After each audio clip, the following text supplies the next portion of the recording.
Hello मित्रांनो, माझ्या निरोगी रहा या चॅनलमध्ये तुमचं मनापासून स्वागत आहे. तुमचा जास्त वेळ न घेता चला व्हिडिओ सुरू करूया. मित्रांनो, तुम्हाला माहिती आहे का की सकाळी डोळ्यांभोवती येणारी सूज, ज्याला पेरिऑर्बिटल पफिनेस म्हणतात, ती कधीकधी किडनीच्या आजाराचं पहिलं लक्षण असू शकतं. हो मित्रांनो, आपण अनेकदा सकाळी डोळ्यांची सूज ही थकवा, उशिरापर्यंत जागरण किंवा चुकीच्या झोपेच्या पोझिशनमुळे झाली असे समजतो.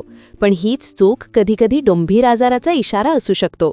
डोळ्यांच्या आजूबाजूला सकाळी दिसणारी सूज कधीकधी किडनीच्या कार्यक्षमतेत घट झाल्याचं संकेत असू शकतं.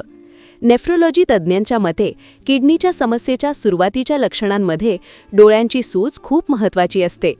आता समजून घेऊया की हे का होतं.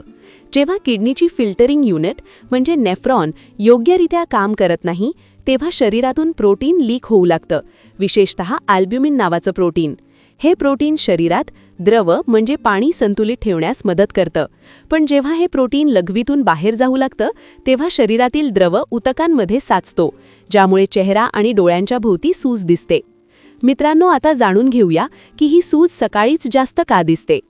कारण रात्री आपण सरळ झोपतो, त्यामुळे गुरुत्वाकर्षणामुळे शरीरातील द्रव डोळ्यांच्या खाली जमा होतो आणि जसजसा दिवस पुढे जातो तोच द्रव खाली पाय आणि घोट्यांकडे सरकतो, म्हणून डोळ्यांची सूज कमी दिसू लागते.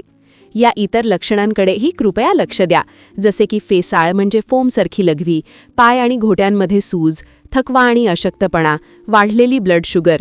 जर हे लक्षणे दिसत असतील तर त्याकडे अजिबात दुर्लक्ष करू नका. मित्रांनो, आता जाणून घेऊया की याची काळजी विशेष कोणाला घेणे गरजेचे आहे. जसे डायबिटीसचे रुग्ण, जास्त ब्लड शुगर असलेले लोक, ज्यांच्या कुटुंबात किडनीच्या आजाराचा इतिहास आहे ते. या सर्व लोकांसाठी हा एक लवकर मिळणारा इशारा असू शकतो.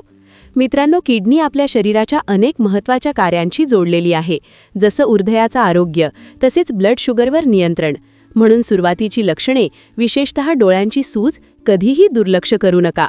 मित्रांनो, जर तुम्हाला या व्हिडिओमधील माहिती आवडली असेल तर व्हिडिओला लाईक करा, शेअर करा आणि अशाच हेल्थ संबंधित माहितीकरिता माझे चॅनल निरोगी रहाणा सबस्क्राईब करायला विसरू नका.